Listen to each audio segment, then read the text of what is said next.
దక్షిణ భారతదేశ కమ్యూనిస్టు ఉద్యమ నిర్మాత స్వాతంత్ర సమరయోధుడు పార్లమెంట్లో తొలి ప్రతిపక్ష నాయకుడు అమరజీవి పుచ్చలపల్లి సుందరయ్య 39వ వర్ధంతి కార్యక్రమాన్ని సిపిఎం ఆధ్వర్యంలో దెందలూరు నియోజకవర్గంలోని పెదపాడు గ్రామంలో ఉన్న నర్రా ఆంజనేయులు భవనంలో ఆదివారం నిర్వహించారు. ముందుగా సుందరయ్య చిత్రపటానికి సిపిఎం కార్యకర్తలు నాయకులు పూలమాలలు వేసి ఘనంగా నివాళులర్పించారు. ఈ సందర్భంగా సిపిఎం జిల్లా కమిటీ సభ్యులు కె శ్రీనివాస్ మాట్లాడుతూ పుచ్చలపల్లి సుందరయ్య త్యాగాల స్ఫూర్తితో ప్రజా సమస్యలపై పోరాడాలని పిలుపునిచ్చినట్లు తెలియజేశారు. కష్టజీవుల సమస్యల్ని పరిష్కారం కోసం సుందరయ్య చూపిన బాటలో ప్రజా ఉద్యమాలు సాగించాలని కోరారు. ఈ కార్యక్రమంలో సిపిఎం నాయకులు షేక్ కరీముల్లా, ముసనూరి కొండలరావు, రెడ్డి లక్ష్మణరావు, షేక్ షఫీర్ తదితరులు పాల్గొన్నారు.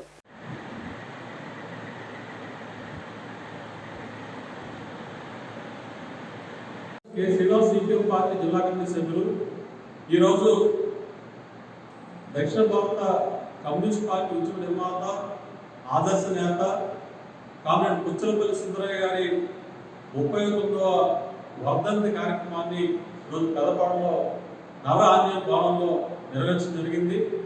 ప్రతి సంవత్సరం కూడా సుందరయ్య గారి వర్ధంతి కార్యక్రమాన్ని నిర్వహిస్తూ ఉన్నాం. ఈరోజు సుందరయ్య గారంటే ఒక ఆదర్శవంతమైన కమ్యూనిస్టు నేతగా ఇవాళ అందరికీ సుపరిచితం.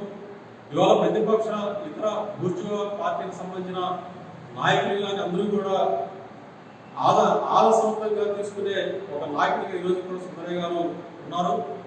వారి ఆశయాలు ఏవైతే ఉన్నాయో వాటిని సాధించడం కోసం వారి చేసిన కృషిని మనం చేసుకోవడం కోసం ప్రతి ఏటా కూడా సుందరయ్య గారు వర్ధంతి కార్యక్రమాలు నిర్వహిస్తూ ఉన్నాం.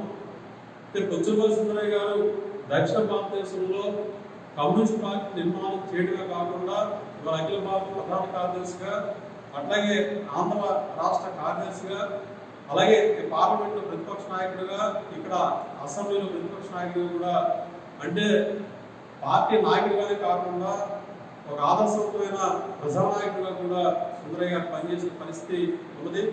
మరి పార్లమెంట్లో ప్రతిపక్ష నాయకుడిగా ఉన్నప్పుడు సైకిల్ వేసుకెళ్ళిన నాయకుడు పుచ్చలపల్లి సుందరయ్య గారు మరి చాలా ఆదర్శాలతో ఆయన పనిచేశారు. అయితే నేటి రాజకీయాల్లో చూస్తే సుందరయ్య గారు ఏ రాజకీయ వారసత్వాన్ని అయితే తీసుకొచ్చారో దానికి భిన్నంగా ఈరోజు డబ్బు రాజకీయాలు, అట్లాగే కుల రాజకీయాలు, మత రాజకీయాలు మార్చేసిన పరిస్థితి ఉన్నది.